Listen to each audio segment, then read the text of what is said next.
Fiéis da Igreja de Nossa Senhora do Carmo fizeram uma manifestação pedindo a volta do Frei Cláudio para as missas de domingo das 11 horas da manhã. Os fiéis se reuniram na porta da igreja e fizeram uma simbólica passeata. Frei Cláudio, cadê você? Eu vim aqui só pra te ver. Os fiéis pedem que o Frei, que está na paróquia há 50 anos, volte a celebrar a missa das 11 horas da manhã, todo domingo. Nós temos uma identificação muito grande com ele, entendeu?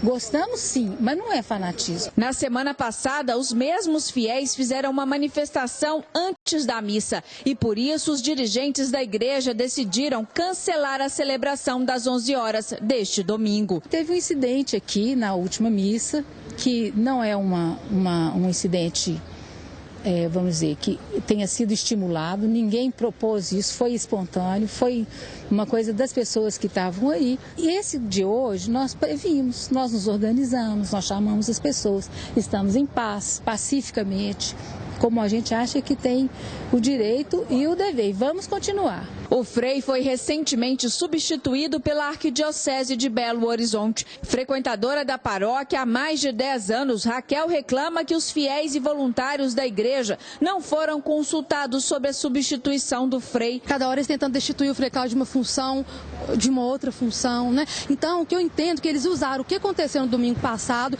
como um pretexto, sabe? De uma forma, sinceramente, que para mim não tem nada de cristã, entendeu? Para poder, de fato, destituir totalmente ele, né, das funções da igreja, inclusive querendo tirar ele, proibi-lo de, inclusive, continuar morando na própria igreja.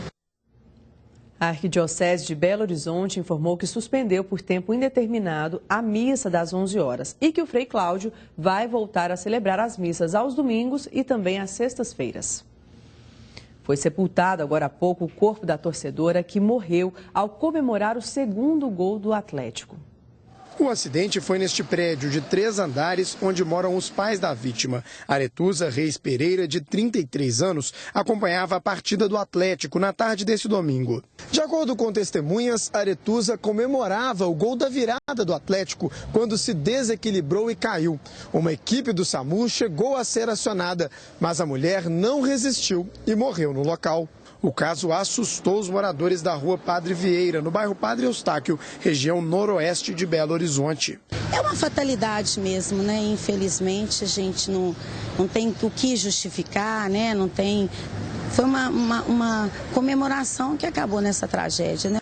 Este vizinho mora em frente ao imóvel e acompanhou a correria e o desespero. Quando eu olhei para cá, vi aquela confusão toda, a mãe gritando muito, desci depressa, vim correndo e nós ficamos ali, chegamos até a olhar a pulsação dela, já vimos que não tinha jeito.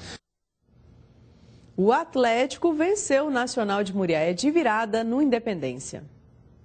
O Atlético de volta ao Independência, de volta para os braços da torcida. Reencontro com o Horto, estádio em que o Galo canta mais alto, absoluto. Uma vitória fácil contra o Nacional de Muriaé talvez passasse pela cabeça de muitos. Só que o futebol contrariou as previsões e o Atlético teve dificuldades, muitas. O tal do passe errado dominou o primeiro tempo. Era bola forte demais, curta demais, faltava capricho.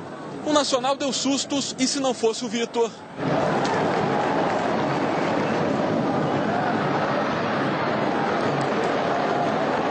No segundo tempo, tudo seguia na mesma toada, até que veio o lance mais dramático da partida. Ao tentar tirar a bola do atacante Jonathan, o zagueiro Emerson caiu de mau jeito, dobrou a perna direita e teve uma fratura. O atleta foi atendido no campo mesmo, imobilizado, e depois levado direto para a ambulância que seguiu para o hospital. Por ter feito a falta em Jonathan, Emerson levou o segundo amarelo e o vermelho.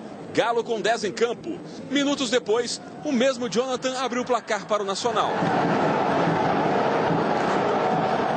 Para nós, depois que nós tivemos a situação do Emerson, ele foi expulso, ficamos com um a menos, a equipe passou a fazer mais aquilo que a gente pediu, ou seja, trabalhar mais no coletivo para fazer a diferença com as individualidades, e fizeram isso. Quando o jogo parecia dramaticamente complicado para o Atlético, eis que surgiu, ou ressurgiu um artilheiro, um cara que não marcava há 9 jogos.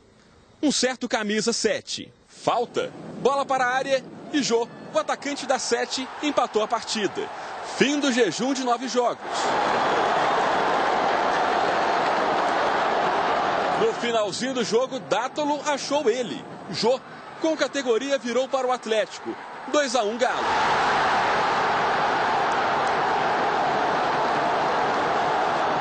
Minha função, né? Tem que estar ali para poder fazer os gols e há muito tempo que eu não marcava, então acho que voltar a marcar já no segundo jogo do ano é importante para mim, para a minha confiança e para o Atlético também. E o Everton está aqui comigo, né, Everton? Boa noite. Boa noite, Monique. Quais são as últimas informações dessa contusão do Emerson?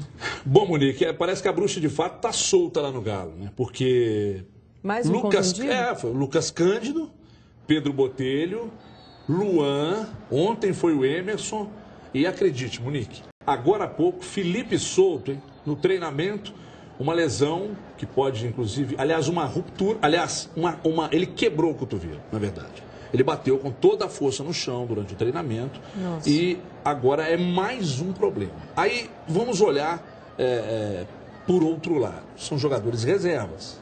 Então, isso pode, de repente, ajudar um pouco ao Paulo Autuori, porque ele perde jogadores reservas. Do time titular ele não perdeu algum.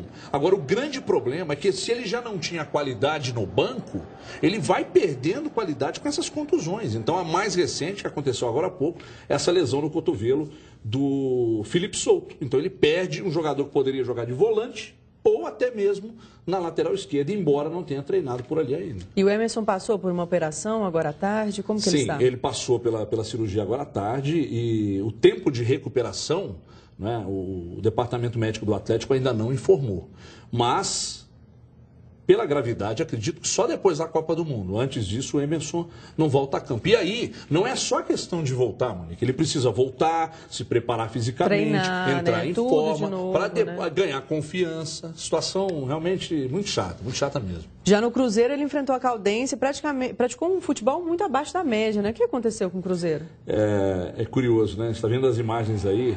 O gramado não era dos melhores. Mas o gramado, ele não favorecia a Caldense também.